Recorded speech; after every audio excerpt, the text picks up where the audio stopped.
Nora gritted her teeth quietly as her resentment of Sarah grew even more. Sean was really busy. He headed back to his office right afterward.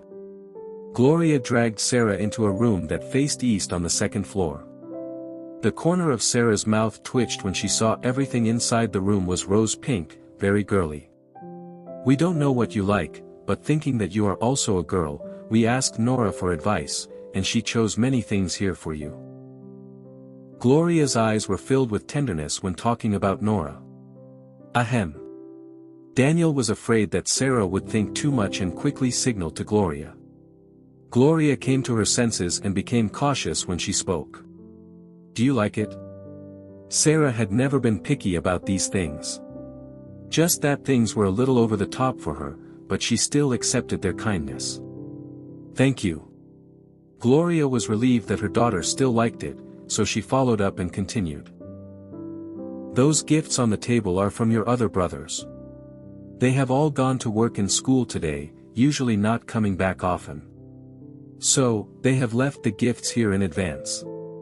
It was so heartwarming to know that her brothers still had her at heart, Sarah thought. Gloria was afraid that Sarah did not know how to use the facilities in the room, so she showed her how to. After that, she sat Sarah down on the bed with an avuncular look on her face and said softly, "This is your home, so please feel at ease. If you need anything, just tell me, okay?"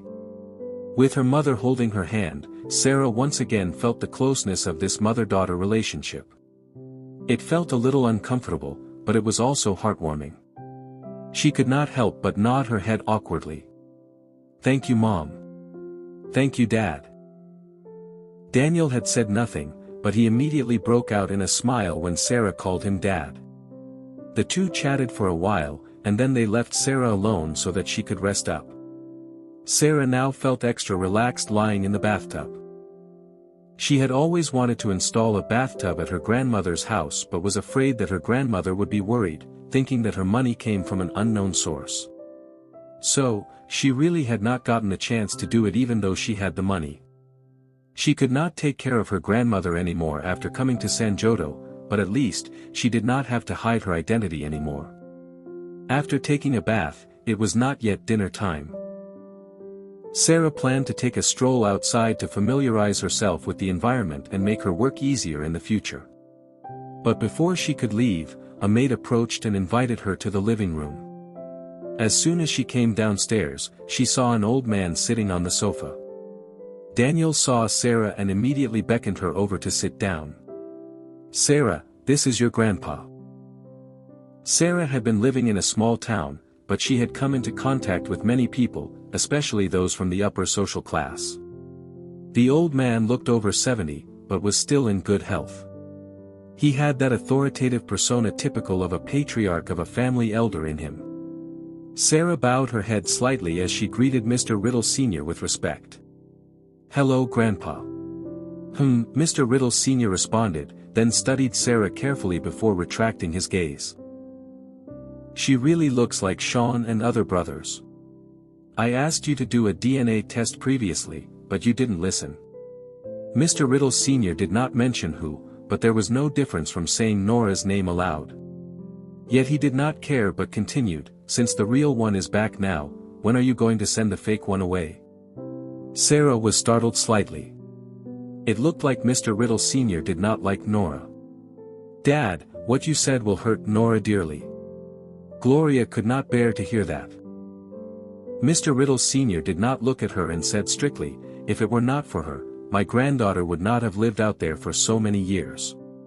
Our family has raised her for so many years, and we have never asked her to pay back. How can it hurt?" Mr. Riddle Sr. knew what he was talking about, and that made Sarah respect him. Daniel saw Nora's awkward expression and said, "Nora, why don't you return to your room first?" "Okay." As reluctant as Nora was, she did not want to stay here and get humiliated, so she hurried back to her room. "Dad, Sean is in the midst of searching for Nora's parents. She will be sent back to her parents once we find them." Daniel tried to reassure Mr. Riddle Sr. Mr. Riddle Sr. frowned and said with displeasure, "Are you still keeping her at home if you can't find her parents?" Gloria was stunned for a moment, looking in a pickle. "Dad, I know that you are kind to us, but Nora has lived with us for so many years. I don't want her to leave without a home." Sarah looked at Gloria, whose sincere expression told her that Gloria was a kind and soft-hearted person. Mr. Riddle Sr. hesitated for a moment but still said resolutely, 3 months, at most 3 months, she must be sent away.